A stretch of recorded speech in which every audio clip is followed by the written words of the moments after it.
Okay, guys, so welcome to Reco12. My name's Lisa.S and I have the disease of alcoholism. I begin with a moment's silence for the addicts still suffering inside and outside of the room, in the rooms, followed by the set-aside prayer.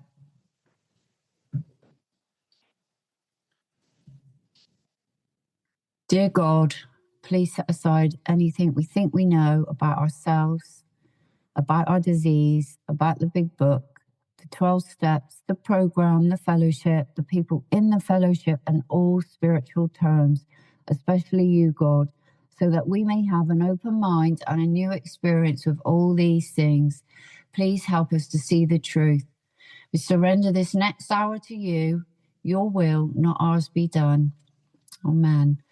So Reco12 is an organisation with the mission of learning and sharing the similarities of addiction of all kinds and gaining and sharing tools and hope from others who are walking a similar path. We come together from all places, faiths and backgrounds to gain tools and hope from others. Speakers from our past meetings have represented many fellowships, addictions and afflictions.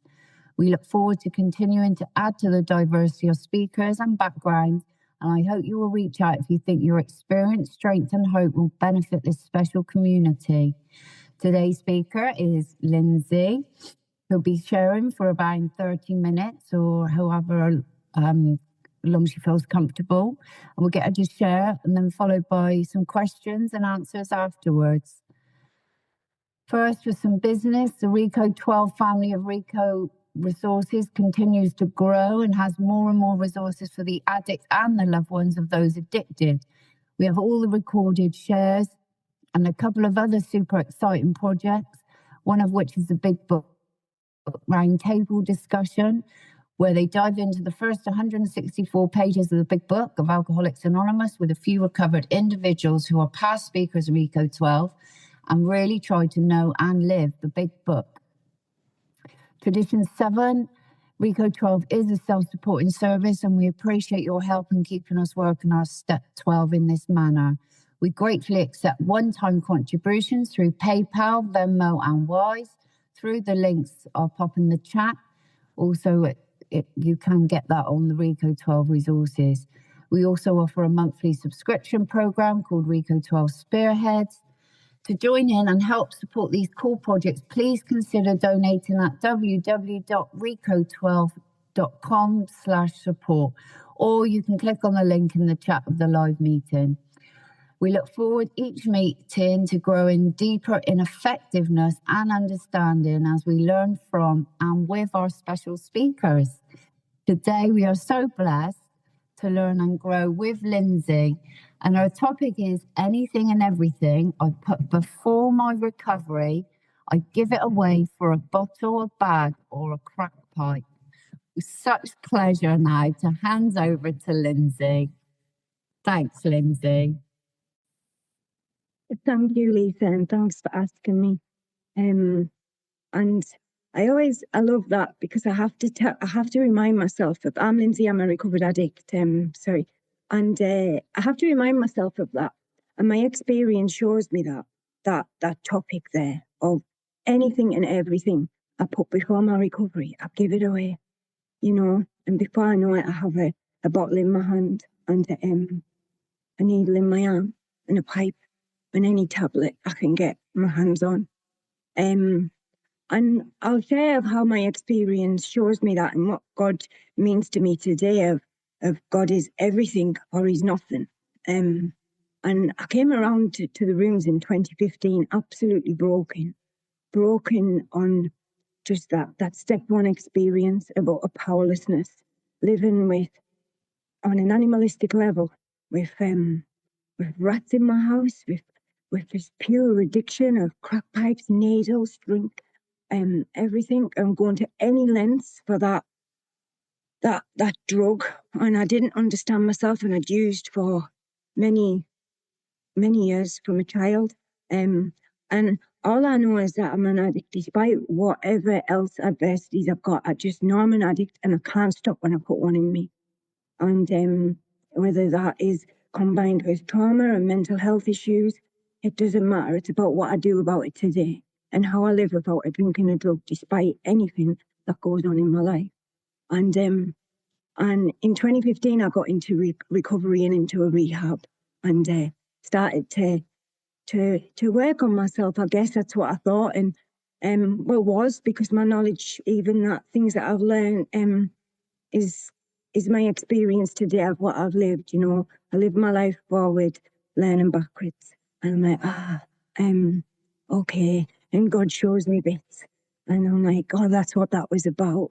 And I always say that where pain is, there is grace. You know, the pain, grace answers the door, which is God. But I couldn't see what I couldn't see when I couldn't see. And so I get into the rehab, and I do a detox from all mind-altering substances. And there I am doing the best I can, trying to work a 12-step program. And the rehab I went in introduced me to the big book of Alcoholics Anonymous, which I'm always grateful for. And my behaviours, some of my behaviours didn't change. I couldn't change the behaviours. I didn't understand, you know. And one of the things that I put before my recovery that I gave away for the bottle of wine and the can of Stella and the vodka and the heroin needle was lust. Oh, what a powerful thing that is, you know. I couldn't see it at the time. I truly thought I was in love, you know. I just removed all these substances, and it was my best thinking. Just over a year's sobriety of like, it's fantastic to get into a relationship. What's everybody on about? I'll prove that I'm the one that can get in a relationship and not will be all this, you know. I hadn't really worked on myself at all. However, I am grateful to sit here and say that that defect of lust is something that God's removed from me, of like, because it was a daily thing of like, I just wanted to be loved and I just wanted to be in a relationship. And today it shocks me when I'm working with others, of like, it shocks me, you know, of like thinking, wow, that I don't act on that no more, because I learned the pain from it and the consequences, you know. My kids had just seen me get into recovery, and the mum was recovering. And I remember the words of like, when I relapsed, you don't love me. I was like, oh, I love you. The love of my kids is the strongest love I could think of. Yet this disease is more cunning, baffling and powerful. And that was heartbreaking to watch my kids fall apart, because my disease had no morals. It had no boundaries. It didn't care. And once I'd put that drink or drug in me, I was off and running. I was back out the door for 2 years. And that was painful, you know. I'm cooking heroin up on my big book. And I've still got that book, and it's got like the little black marks on off my spoon of heroin. And I'm sat there and I'm cooking, I'm looking, and I'm like, one day I'll get back. Do you know what? I look back today and I think, thank God for that. Thank God for that I still had that book. And then I'm sat in houses of people in addiction, and I'm thinking, you all need a 12-step program, you know, and I'm absolutely broken. And by this point, I'm living in a house that's not fit for rats to live in. Believe us, trust us, there was rats in there. And I have a fellow actually who's on here that's known me from the beginning. And I remember when I relapsed, and I used to be on the bus, and he'd say, what you doing, Lindsay? Come back. And I'd be absolutely mortal with a bottle of wine, and I was going to score my heroin. You see people like that are examples to me in my recovery, that stay around and show me the triangle: recovery, service, unity. Wow. You know, who's a massive part of my recovery today, who shows me what it looks like. And I come back to the rooms in 2019.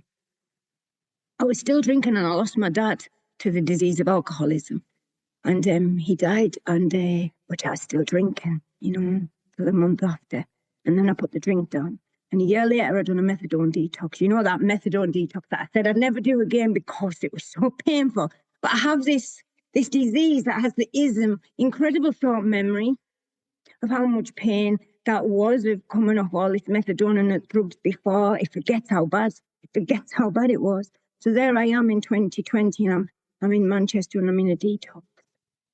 And I get clean from all mind-altering substances.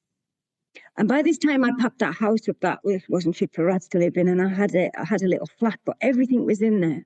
But I'm in a relationship with a partner who's not one of us, and I'm living there, and I come out of the detox, and it was lockdown. 2020 was lockdown, and I was introduced to Zoom, which is the most powerfulest thing that I absolutely love Zoom, you know. And I was introduced to it then, and speakers from all over the world. I'm like, wow.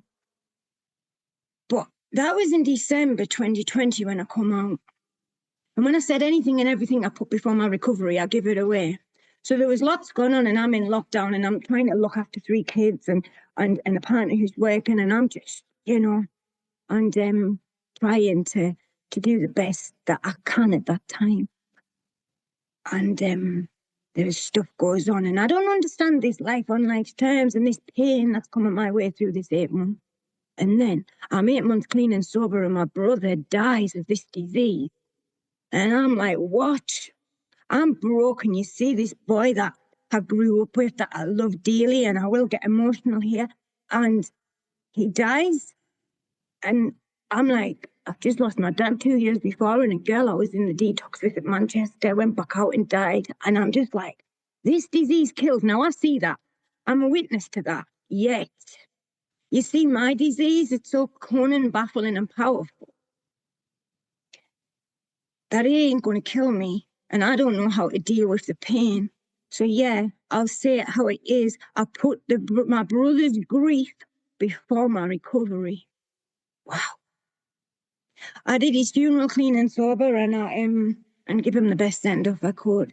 And then the pain was too much. I didn't know how to handle grief clean and sober. I was still drinking for a month after Dad died. And I don't know what to do. So my best thinking takes me to ringing the doctors for some codeine. Because if I get some codeine, it'll help with the pain a little bit. And I don't have to tell anybody that because it's prescribed. And I have a needle in my arm before I know it. And a bottle in my hand.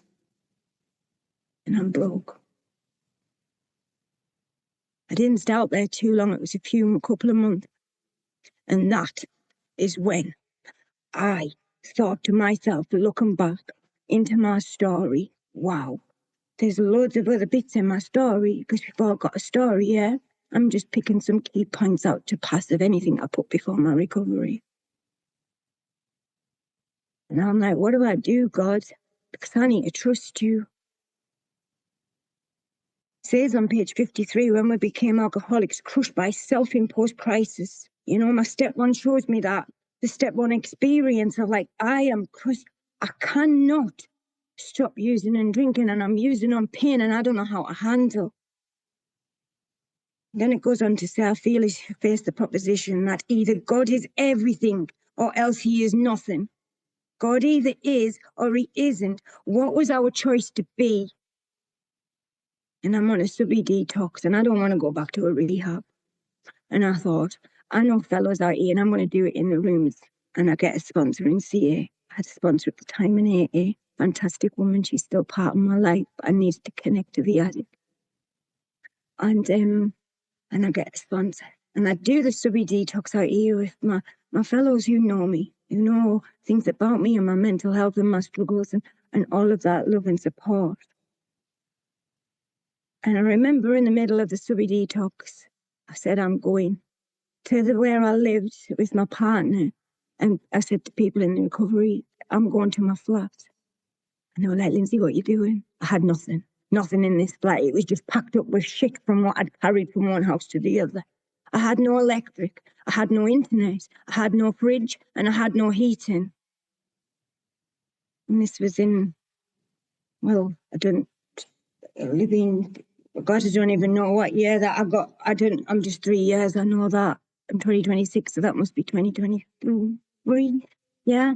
And I'm like, 22 that I went to the flat. And I said, everyone was like, what are you doing? I said, you know what I'm doing? I'm going to trust God. I am going to trust God.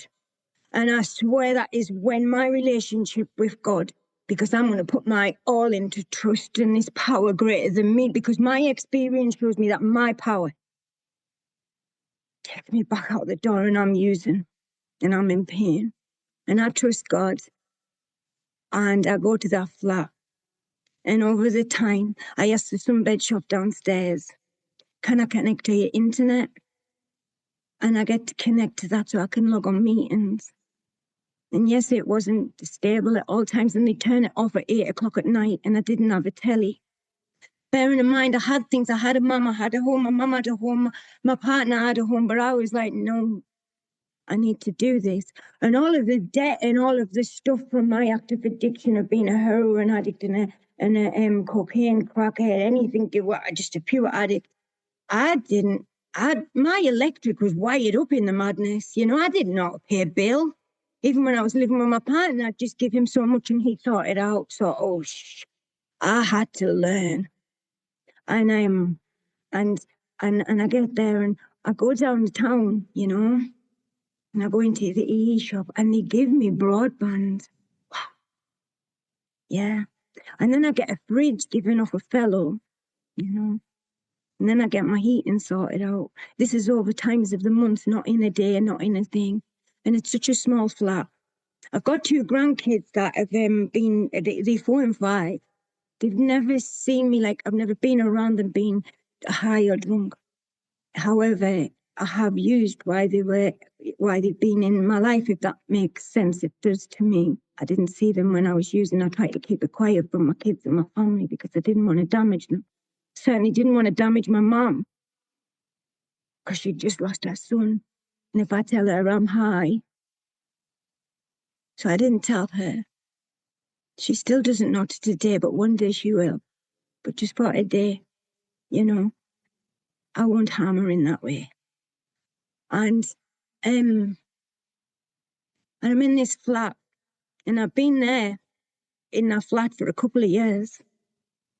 And I get to 2023, so I must have been at my flat just at the 2022.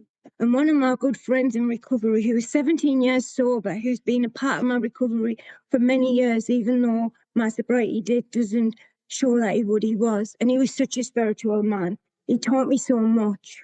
I got to 8 months and I was living in the flat. And he died of cancer, clean and sober.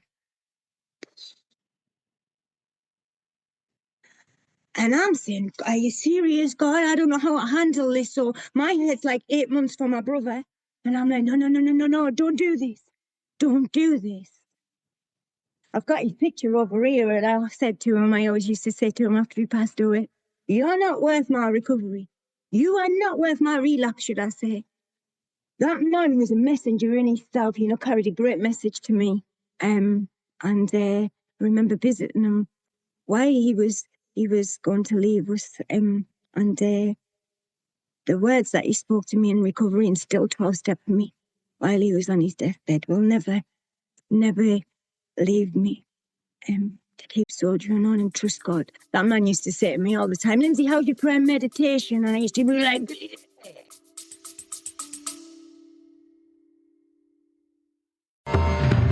got questions about addiction, recovery, or just life in general? Let's noodle it out together. Grab your big book, a pen, a highlighter, and a notepad, and join Nikki M and me, Justin B, on Reco12 Noodle It Out with Nikki M. Each episode, we take real-life questions, ours, yours, and those from the recovery community, and dig deep into the big book of Alcoholics Anonymous to find real, practical solutions. So, if you're ready to do the work and apply the solution, tune in to Noodle It Out with Nikki M, streaming now on your favorite podcast platform.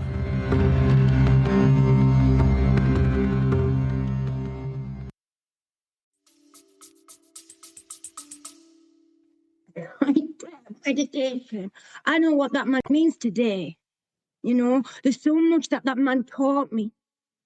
And while he's over there in the spiritual world, he's still teaching me a day of his teachings while he was alive. And I'm blessed for that, you know. So then I get to experience grief without a drink and a drug, because that's when I went to the flat to say I will put God first in everything, no matter what I'm going through. And I'm being blessed to have that. I'm very disciplined in my recovery because I know what it looks like when I'm not. You know, when Lisa asked me this morning to share and I just woke up, I was like, what? I'm And I say yes, because God shows me and teaches me things. I've never been recorded before. Always run away from that. So that's growth in itself, isn't it? With working alongside God. Yeah, I'll hide. How do I stay clean and sober today? Oh, let me tell you the miracle of that, of working in the flat with others, in this tiny one-bedroom flat and my grandkids coming over. And I'm in EMDR therapy as well for a lot of trauma from a child, and even in addiction and in recovery. And I'm in EMDR therapy, and I'm autistic and ADHD. You know, so I have challenges. But one thing I do is I show up for my recovery and 12-step work, no matter how that looks. I love service, recovery, and uni. And by doing that and showing up for God to do God's work, and the pain of being in the flat on a main road with loads of traffic and just absolute craziness, and I'm like, God. And he shines through, you know. 7 months ago, I got a house. Yeah, and I lived in that flat for a couple of years. It was difficult.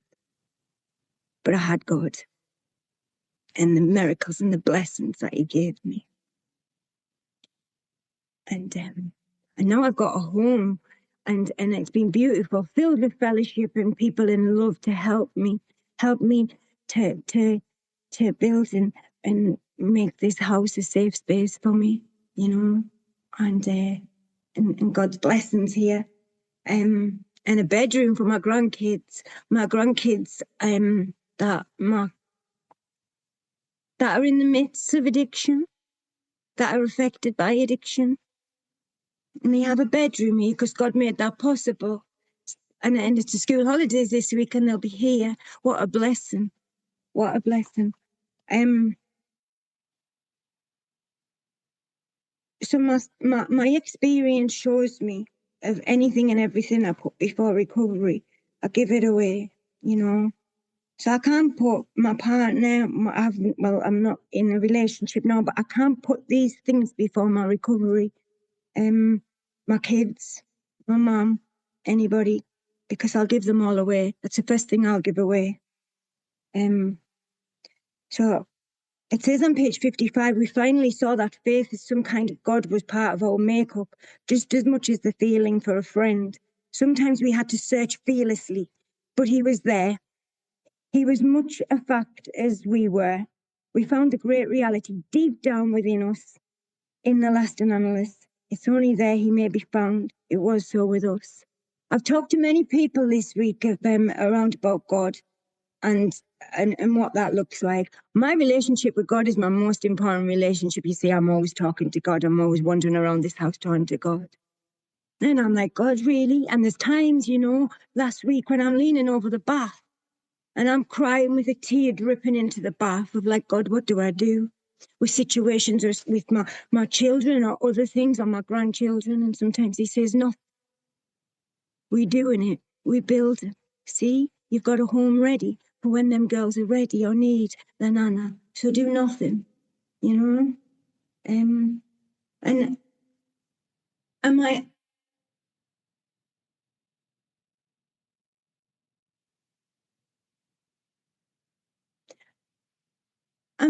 like my outside issues of what I struggle with, you know, that being autistic and its challenges and the support that God shows up to show me that, you know, the support that I have from different places to be able to stay recovered and live life on life's terms and try my best to be able to manage that. I do know one thing though, even when I'm broken and I'm crying in my beautiful home, that's great, that keeps me peace, and I'm on the floor and I have service, I have to show up, you know, I'm accountable for things. And God says, stand, child, stand, I've got you. Whether that looks like I'm crying and I can't walk and I'm tired, I trust God. And that's my story of the trust that I have in God no matter what. You know, I came out of EMDR therapy on Wednesday of trying to process some things, and I do service on H&I, I have to show up for H&I yesterday in a prison meeting. And I don't want to. Yeah, myself, well, I don't want to. Are you serious? No, not right now. And God says, yes, child. I'm going to carry you there. And we're going to carry the message. And we're going to help the struggling addict. Because if there's anything that I can try to carry is hope, courage, and faith of no matter what we go through. If we turn to God and put my eyes on God, He's there. He's there to carry me. And sometimes, you know, the fellowship are rowing this boat for me. Fellows, my trusted fellows, are rowing, helping me. Sometimes I'm led and I'm trying. And what a beautiful place that is to have a fellowship of my trusted fellows, my close ones, who know me well, who don't just judge me and define me for addiction. They get to understand my mental health. They've watched it over the years. They help me when I struggle. And I don't know. I don't know what I'm doing. They help me when I'm unable to eat and I don't understand the texture because of my autism or to take my medication sometimes when I don't want to. They're there, the trusted ones, who know me and understand me, who are willing to learn a little bit about autism or that neurodiversity, which is a massive help for me because I want to stay recovered. But that can be a lonely place of other outside issues. But if we find in the fellowship our trusted people who know me well, who know when I'm not doing so good and just need a little bit of support, wow, how blessed am I? How blessed am I that God put these loving, kind people in my life? And I'm able to share back to them that no matter what, we stand as God's children and crawl before nobody. And we go out there. Yeah.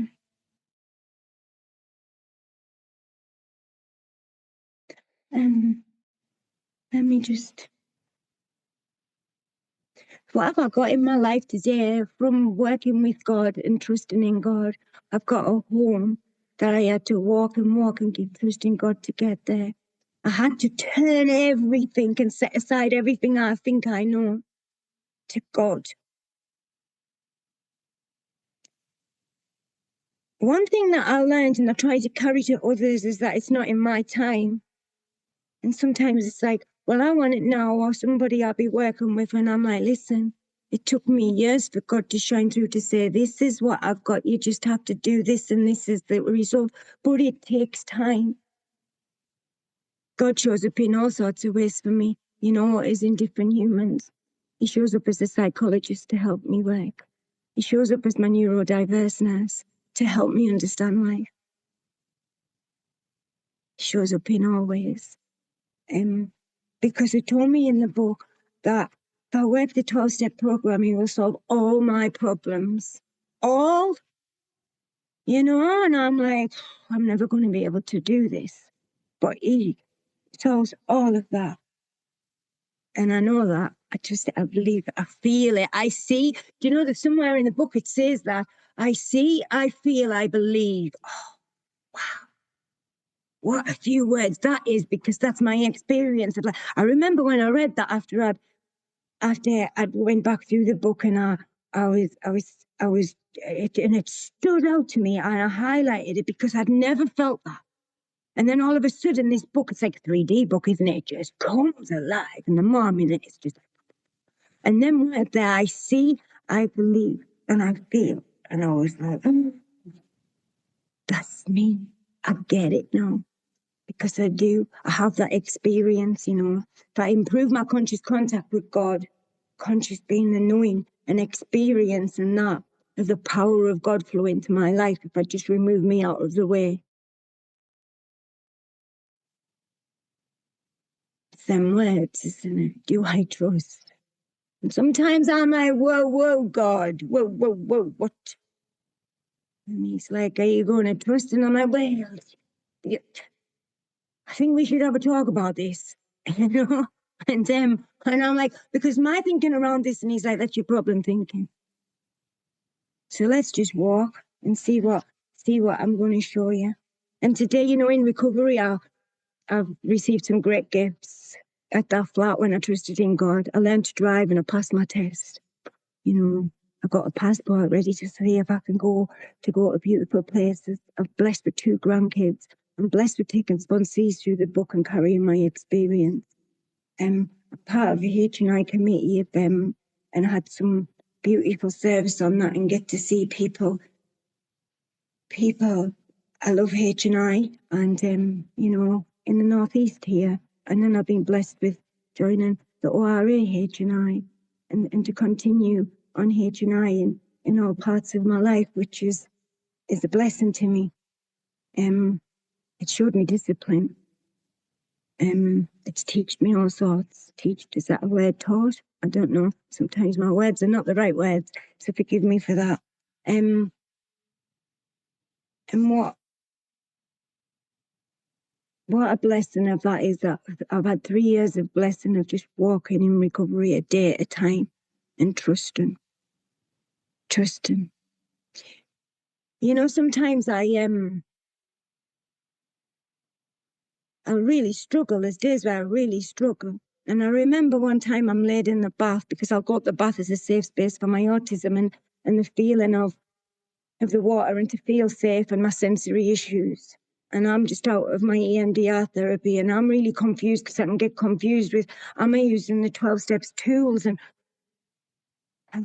I'm lost and I'm broken. I'm going through that and CPTSD.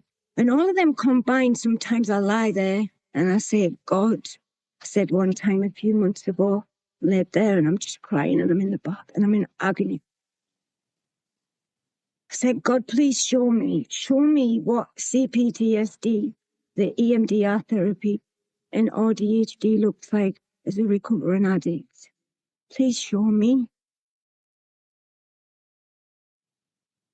You know, his answer while I laid there in the bath, this is what it looks like. Keep walking, child.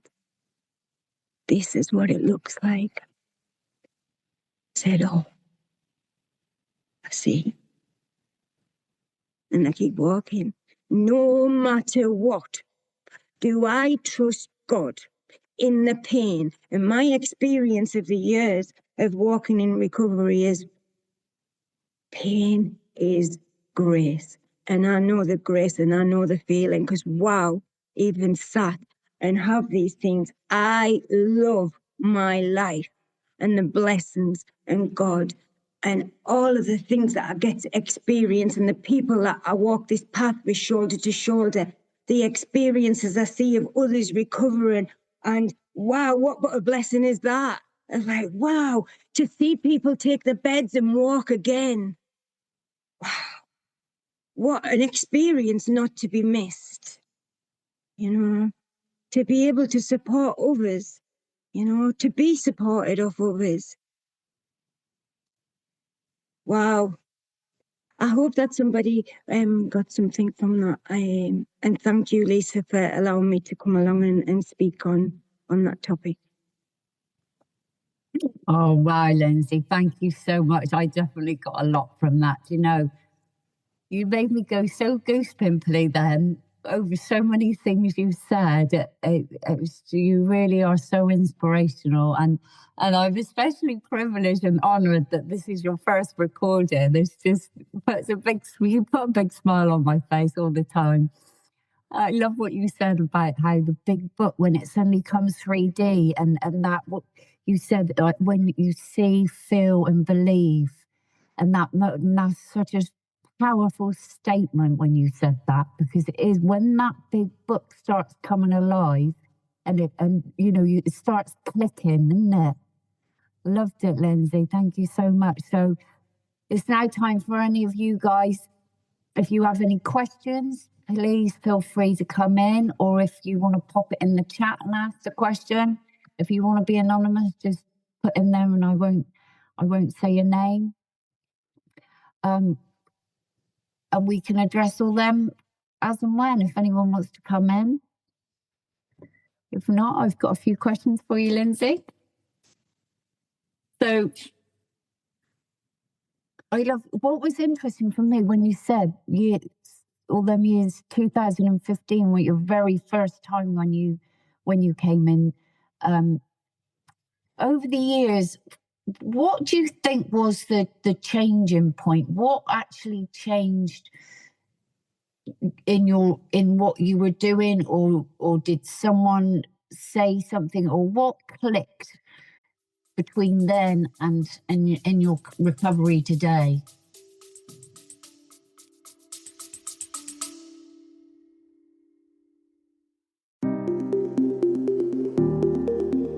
Hey Spearheads, if you're looking to dive deeper into the big book of Alcoholics Anonymous with people who live the solution, then you won't want to miss Reco12 Big Book Roundtable. Join David G, Nikki M, and me, the moderator Justin B, 3 recovered addicts from multiple fellowships, as we break down the big book line by line. In each 30-minute episode, we share our experience, strength, and hope in a real, raw, and practical roundtable discussion. So, if you are ready to learn and apply what you learn, tune in to Reco12 Big Book Roundtable on your favorite podcast platform.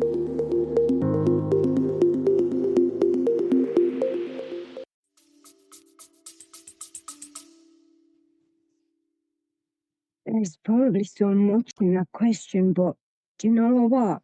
I had I think I mentioned earlier, I had fellows that were there with me from the beginning of their recovery that never went anywhere, that stayed in the triangle, and I'd see them even when I was using again, and but they'd never moved. They were showing me the light of what recovery was. And I guess what I learned is grown is I got to see who Lindsey was and her character defects and how she behaved without God in her life and without trusting God and acting out, and making mistakes and realizing that sentence that God is everything or he's nothing, and going back out into a relapse and being sectioned and being in the police cells more and more times and it just getting worse, was like, when's it going to stop? Because I'd seen the light of having my kids back in my life. My mum, I'd been around for, like, I think I was about 18 months ago, and to see that and feel that and go back out the door for the reasons was, and putting things before my recovery, and fetching me to my knees of like, I have to trust, I have to believe, And I've had great fellows around me, and I still have today with years of clean time and the AA fellowship of a long-term sobriety who's carried me when I couldn't walk and showed me the way and showed me the light. And I'm very fortunate for that. Beautiful. Simon, did you have a question, love? Yeah, hi. Thanks for taking the meeting, Lisa. Thanks for a lovely share, Lindsey. I've got a little bit of share back with a question. Yeah. So I had a similar sort of thing where, like, you lost your brother. I lost my mate when I was in recovery. He committed suicide, and I get where you mean, where you put everything else first. But I had some good people around me then in recovery, like especially you, Lindsey. You were one who always encouraged me, who always asked me questions about how everything was going. How important was it for you to have a good tribe around you to help you back in? Because I know that's what pulled me back in. Yeah.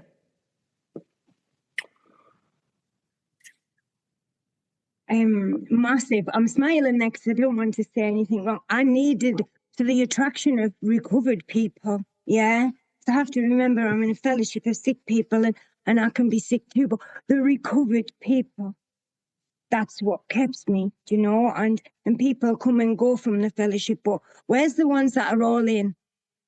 the ones that are all in. And that's who I surround myself with, of all in and walking with the Spirit and teaching me teachings. And they were the people, you know. I mentioned my friend there, Phil.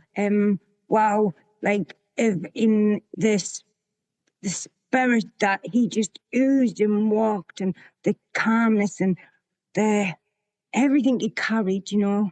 One of them that I'd be on the phone to you all the time, asking questions to how do you do this? Because I don't understand, you know. And the people that spent time with me to go through the book and get me to understand in a way that I could understand of what recovery was. And them people who attracts me to their recovery, who walk the walk outside the rooms of CA, who show me they walk the walk outside the rooms of the fellowships, and show me what that looks like, and not just practice it in an hour's meeting. Them, the light. I hope that answered, Simon. It does. Thank you. Thank you so much. Lovely, Lindsay. Absolutely. We can all talk it, but do we walk it? I love that. Becky. Hi, I'm Becky. I'm an addict. Thank you, Lisa, for taking the meeting. And Lindsay, thank you for that beautiful, beautiful share. You know, I'm a witness to what you've just shared there of like what you work, and you're an example to so many. Absolutely, you know, like nothing gets past you, nothing, because of how you just trudge through. You know, like there's nothing that, yeah, and that in itself is a blessing. Like it might not feel it to you, but it helps so many. But yeah, my question for you is a bit like what you were talking about, prayer and meditation. How do you keep growing your prayer and meditation and continue to seek God? Like, how do you grow that on a daily basis? Thanks, Becky, for that question. I remember when I first come around, and again, I'm mentioning my friend there, Phil, and he'd say, how's your prayer and meditation? And I hated that question. I did. Because I used to just be like, well, I'm praying. And he'd say, well, how's your meditation? And I'd be like, whoa, I can't even sit with myself, right? And he used to ask me every time I was on the phone, and not every day sometimes. And honestly, I don't want to swear, but sometimes my answer was that swear word. And, you know, it took him to pass away for me to grow in my sobriety, which is mental, isn't it? For me to learn his teachings, I always think, which is a blessing of his message to me, the messenger. And what does that look like today? At first, I just have to just sit for 2 minutes. Like I've got other issues, but it works if I just sit, go for a walk in the outside. But the most important thing that I do is I talk to my higher power, and I listen for his answer and in the right direction. And sometimes that's picking the phone up to a fellow after I feel I've got an answer. But the time that I spend with my higher power and my God and my understanding, it's the most important relationship to me. Because you see, when I'm crying during the night or when I'm broken and there's no one else there, God's there. God's there. And I think, Becky, like you said there at the beginning, and I always share that, of like, I am hard to get past, because when people do ring me for something, I'm saying, do not tell me it's not doable. I know it's doable. I know things in recovery are possible and doable. I know that pain passes. Pain is grace, but it is how willing am I to trust God, to sit with God.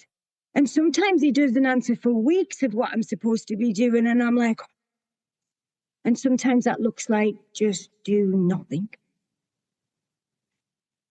And he shows up in all sorts of ways if I just sit. And that might look like that I just sit and build Lego, Becky, in peace with nothing in the background, so I can, you know, or just lie and listen or go out in nature. But I've got to connect to something greater than me, because no human aid can release relieve my pain or my addiction. So I have to trust, no matter, even when I'm on my knees and crying, that God's got me. And if that meditation looks like he's just holding me like that, that's what I know, and I believe that he holds and carries me. And step 11, on awakening, I consider my plans. I considered my plans this morning, and God come along. And Lisa was like, "Hi, Lindsay." And I was like, "Seriously, God?" He said, "Yeah." And I said, "All right." So God runs the show, not me, because you see, my plans and designs this morning was nothing like this. Yeah. And God's plans and designs yesterday, and it was nothing like mine. So page 86 on awakening, I consider my plans and I let God decide. And then, having a look at them questions on a night and being honest about how I am. I'm being honest with God about that, because God, the one with all power, can help me. So I think I was sharing with you the other day of, if me and you were building a relationship, what would you do? And you said communicate. I said try that with God, because he's your most number one relationship that we need to be staying clean and sober and serving others. I hope that answered your question, Vicky.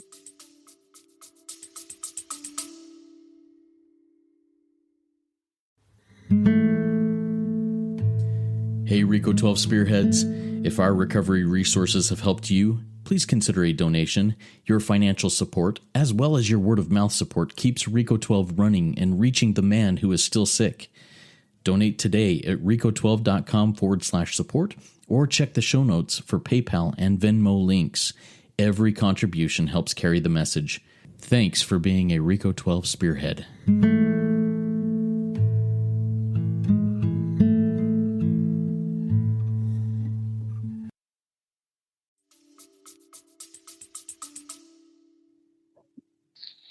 That was lovely, Lindsay. Yeah, I love how you stress that God is everything. And, I love it when it says it's your newfound friend, what I heard from you so much throughout that. And that trust, there's such a difference in the faith, but do we really trust what you keep saying, which is the key thing, trusting in it, in God of your understanding. And do you ever, when you slip out of God's will and you start going on your little plans and ideas, what does that look like? How does that poke you? For me, I say it's like I get a big poke because I feel it. I think, uh-oh, I've done it again.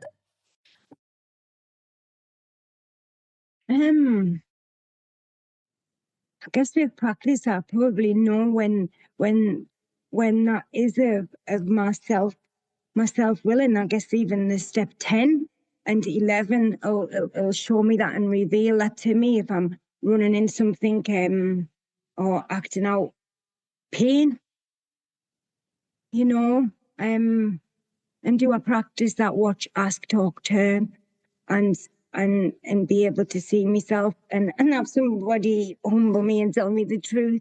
And I did this the other day, I was in a rage of anger, and one of my big defects when I come around was anger. I just wanted to fight everybody, and that was who I was, what I was, that was who I thought my character was. And actually I'm loving, kind and considerate and caring.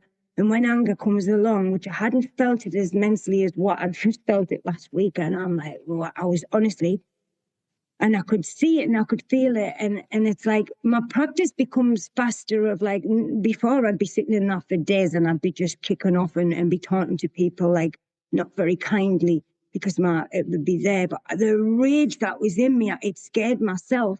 And it's like within 15 minutes of sitting in here and feeling it, that anger and rage because somebody wasn't doing my scripts, like running by my script and they were doing what they wanted, which hurt my emotions and feelings drastically.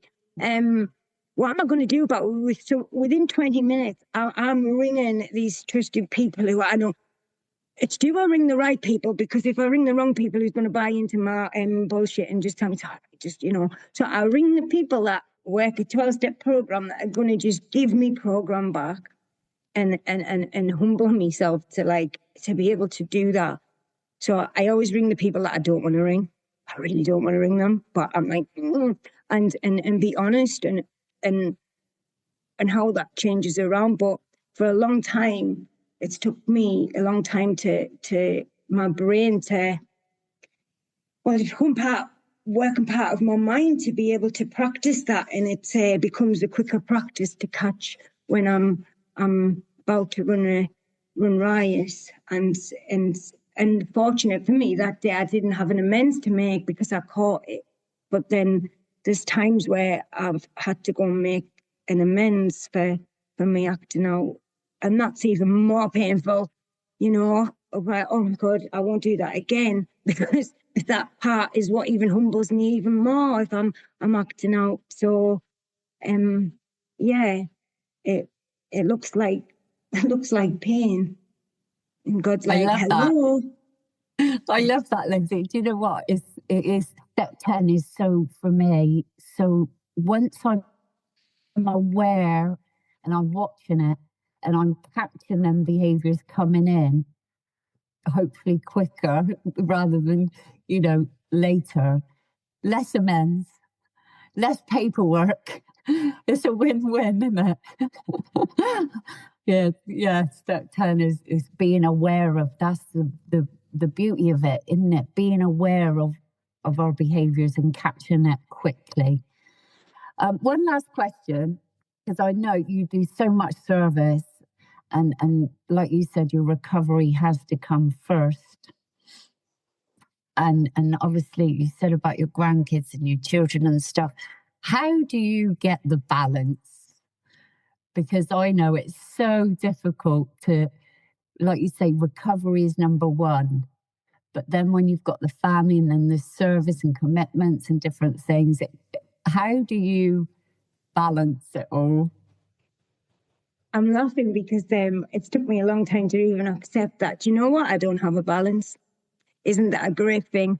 I just don't have a balance. And I used to be stuck on this word balance. I used to be like, I need a balance and I need this and I need that. And if I've got a balance here and then half time here, and it's like, I don't have a balance or even I just show up on a daily basis. I have a plan and I have my calendar with things in, but I show up on just a daily basis of what God wants me to be. And even with the grandkids and my kids, they are manageable. So if I've learned that when I was making amends to them and stuff, and my amends was to see them and stuff like it. That worked for a little while, but they also are manageable. So then they didn't fit my script when I was that Thursday for the grandkids, and then my own kids would be unmanageable and it wouldn't be a crossover. And I'm like, so I just don't have a balance. They just ring if they need me, and if I want to see the kids, I'm like, can I see the kids? Is in that way. And sometimes, like when I'm going to do service, I drive past mums and I call in my mums, and see her and speak to her on the phone.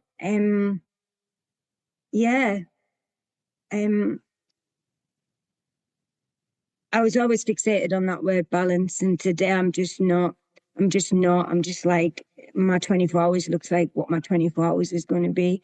And you know what, Lisa, even now I've got things planned for the day, but if my son rang to say, can you help with the bear and something's come up, then I'd be able to serve there, if that looked doable. So yeah, balance is something that I've just let go of, and I just ride the roller coaster of life, and it storms and it waves.